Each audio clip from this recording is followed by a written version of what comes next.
Bom, pessoal, seguindo aqui com as aulas, nós vamos agora entender a nossa rede de testes. Então, vamos lá. Nós temos aqui primeiro um Debian vítima que está rodando o IPtraf, para que vocês possam acompanhar o tráfego que chega até ele. Logo em seguida, nós temos aqui o endereço IP do nosso servidor vítima, que é 192.168.255.2, Ctrl F5 ou Enter, e ele sempre carrega, sempre funciona, correto? Então nós estamos aqui executando o servidor web Apache, onde ele está funcionando, que é para servir para os nossos testes. Temos aqui também o nosso servidor de ataque, a máquina que nós vamos usar para originar o ataque. E aqui nós temos o inbox aberto com interface Ether2 aberta e aqui com Torque aberto para nós monitorarmos as conexões. Reparem aqui que o MikroTik está no meio. Então eu tenho Linux vítima do lado esquerdo, MikroTik no meio e Linux atacante do lado direito, certo? Reparem que não tem conexão significativa nenhuma, não tem tráfego, certo? Então, em que consiste o ataque TCP/SYNFLUID? Ele consiste em mandar para o servidor diversas solicitações de abertura da conexão e nunca responder às solicitações de volta que esse servidor faz, certo? O que isso faz? Isso faz com que o processador e memória RAM do servidor fiquem sobrecarregados inutilmente. Então, vamos separar primeiro aqui o comportamento da rede durante o ataque. Então, vamos lá no nosso Linux atacante, que é o nosso Debian, certo? Aí vocês vão digitar hping3 espaço IP da vítima, que no caso é 192.168.255.2 espaço menos S maiúsculo espaço menos P 80 espaço menos menos faster, né? Pressiono Enter e vamos observar. Reparem que o tráfego dá um salto de 0 para 2.6 megabits por segundo. E reparem que quando eu inicio o Torque, ele me diz aqui o IP de origem é o mesmo endereço IP, certo? E o IP de destino é o mesmo.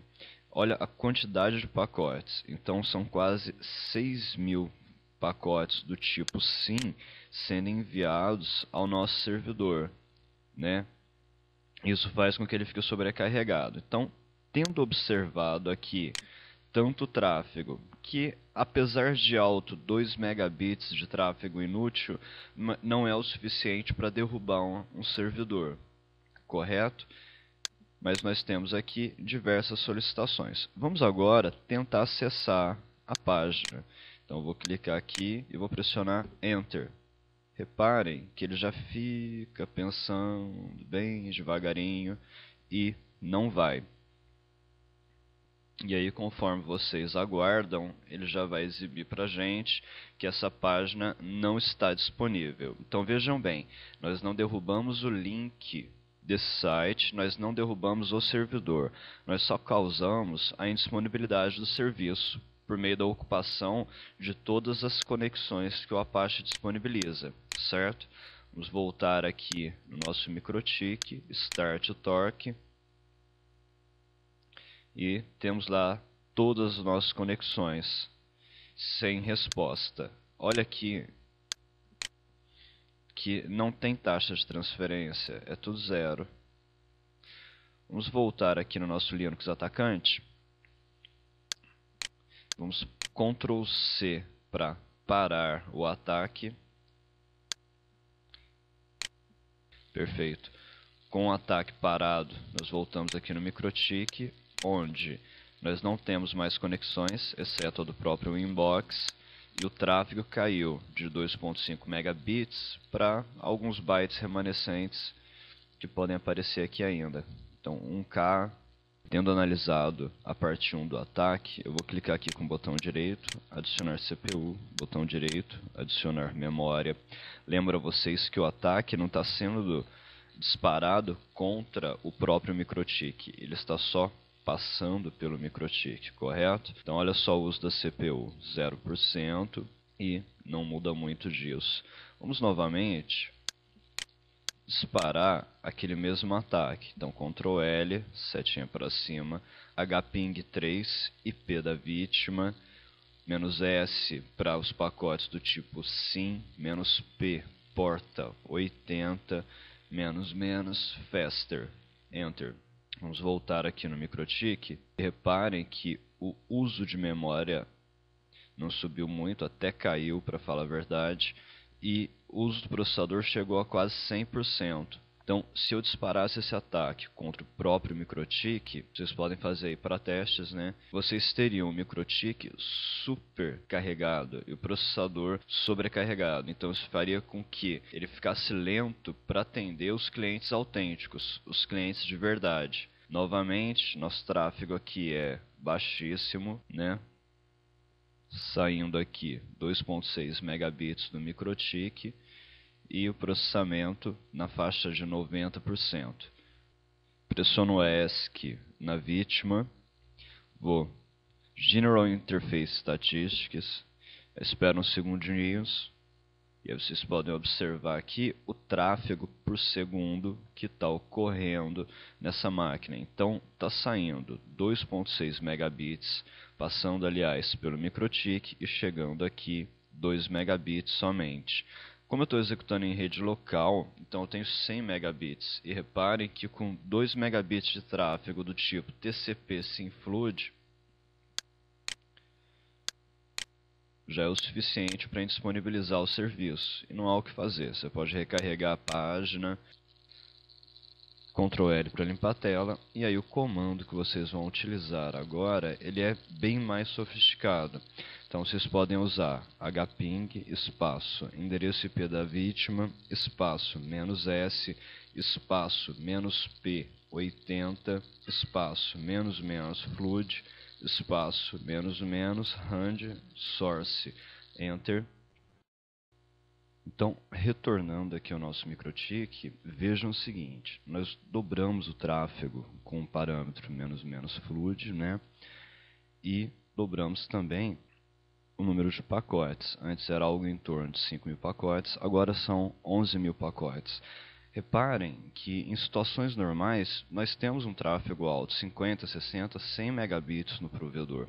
A questão é, esse tráfego alto são pacotes relacionados e não todos os pacotes ou a maioria dos pacotes como solicitando o início da conexão, pois tráfego relativo, ou seja, 10, 20 conexões sendo abertas, ou seja, 10, 20 SYNs ocorrendo, não tem problema. O problema ocorre quando você tem, como o caso aqui, né, 12.000 pacotes quase de abertura de conexão. Isso, além de sobrecarregar o processador do seu próprio gateway, sobrecarrega o servidor. Então reparem aqui, se o meu atacante estiver dentro da minha rede, dentro do meu provedor, disparando um ataque desses, ele vai deixar o meu microtik lento, mesmo que o ataque não seja diretamente ao meu microtik.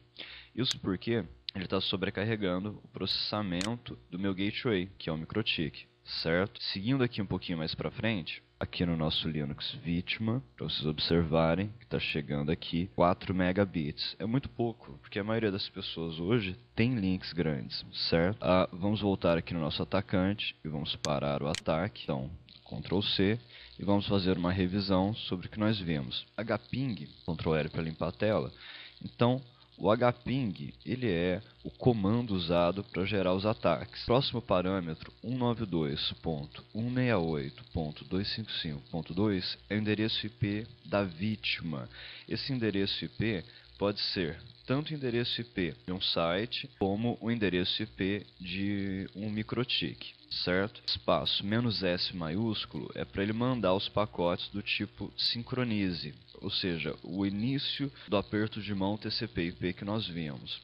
O "-p" é de porta e 80 é o número da porta. Eu poderia disparar esse ataque para qualquer outra porta. Porta 22, porta 21, certo? O "-flood" é para que ele envie o maior número possível de pacotes, certo? Ou seja, ele é melhor que o faster.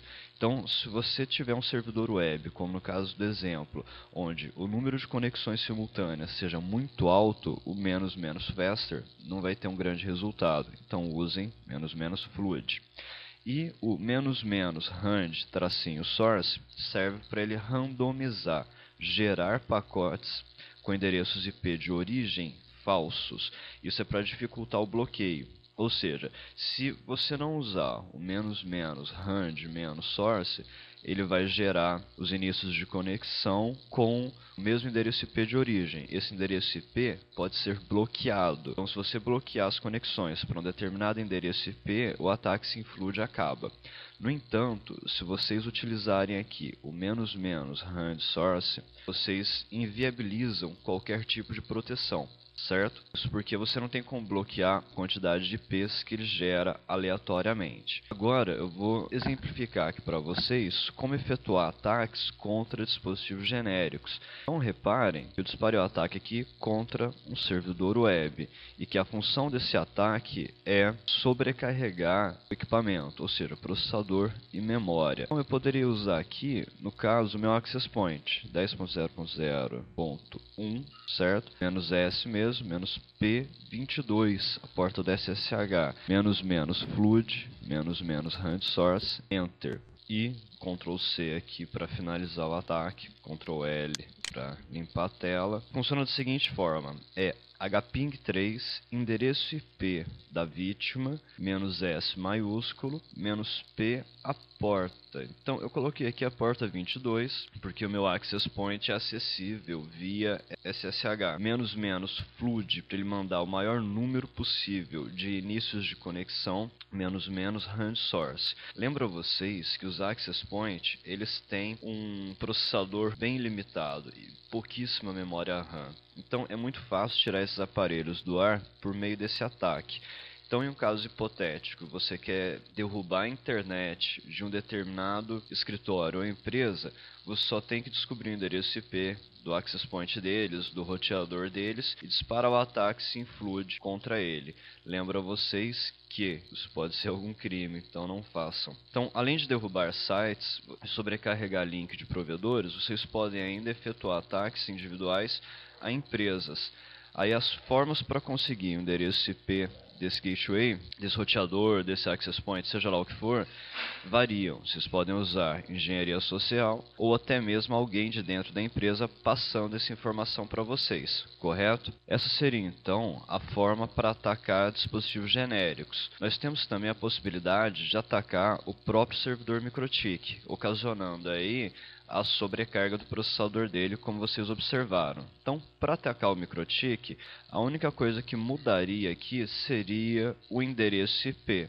Ao invés de vocês colocarem o endereço IP de um roteador ou coisa assim, vocês colocariam o endereço IP válido de um determinado MikroTik. Então, hipoteticamente, 200.204.0.10, certo? Sendo hping3, IP da vítima, "-s" maiúsculo, "-p". Aí aqui vocês podem colocar tanto a porta 80, caso o MikroTik seja acessível pelo aquele webbox, né, como a porta 22 do SSH ou qualquer outra porta que esteja aberta no MikroTik de vocês. Na nossa próxima aula, nós vamos conceituar o ataque UDP Flood para posteriormente colocá-lo em prática para sobrecarga do link. Então, até a nossa próxima aula.